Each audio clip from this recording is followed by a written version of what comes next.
Halo, Assalamualaikum warahmatullahi wabarakatuh. Baik, saya Sri Asmayana akan memaparkan beberapa aspek perkembangan peserta didik yang menjadi acuan dalam pembuatan panduan observasi saya. Yang pertama ada perkembangan fisik, yang kedua perkembangan kognitif, perkembangan emosi, perkembangan psikososial, perkembangan moral, dan gaya belajar. Perkembangan peserta didik selanjutnya ada etnik dan kultural, status sosial, minat, kemampuan awal, gaya belajar, dan motorik. Pada aspek perkembangan fisik, saya fokus pada perubahan eksternal, yaitu perkembangan yang terjadi pada bagian luar tubuh atau yang nampak seperti tinggi badan, berat badan, dan proporsi tubuh. Hal tersebut dapat diobservasi dengan melihat tanda dan ciri perkembangan fisik peserta didik, kemudian gangguan perkembangan fisik seperti gangguan indera dan kegiatan atau keterampilan yang melibatkan fisiknya. Sedangkan dalam perkembangan kognitif yang menjadi fokus observasi saya yaitu peserta didik mampu menyampaikan ide dan gagasannya secara logis dengan bahasa yang mudah dimengerti.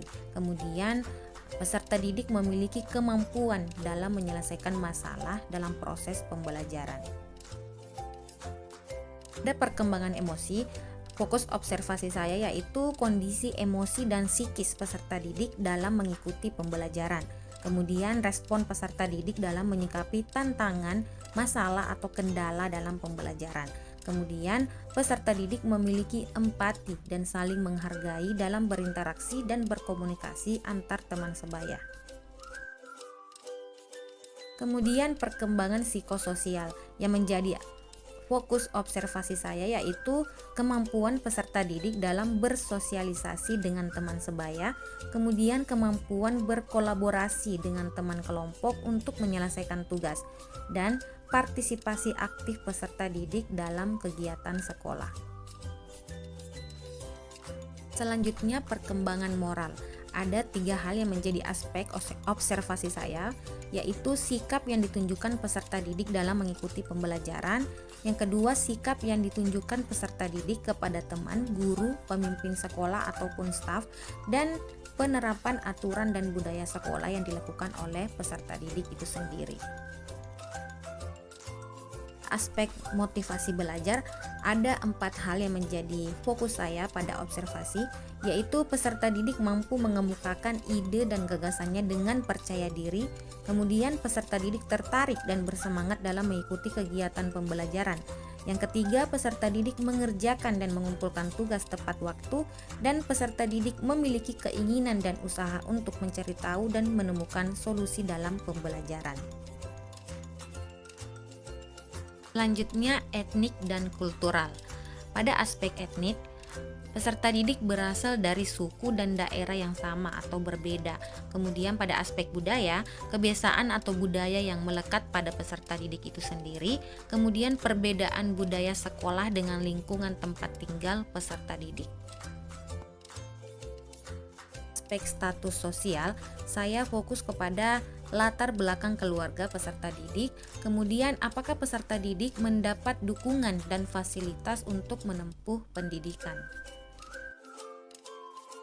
Kemudian minat peserta didik, yang menjadi fokus observasi saya yaitu antusiasme dan ketertarikan peserta didik dalam mengikuti pembelajaran.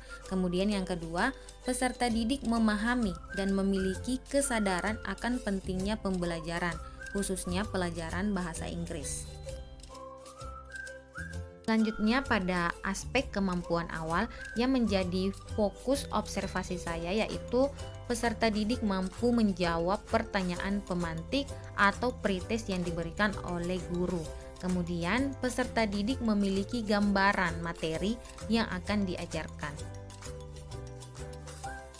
Kemudian pada aspek gaya belajar, hal yang ingin saya observasi di sini adalah media pembelajaran yang menarik minat belajar peserta didik, kemudian metode pembelajaran yang bagaimana yang dapat mempengaruhi minat dan hasil belajar peserta didik.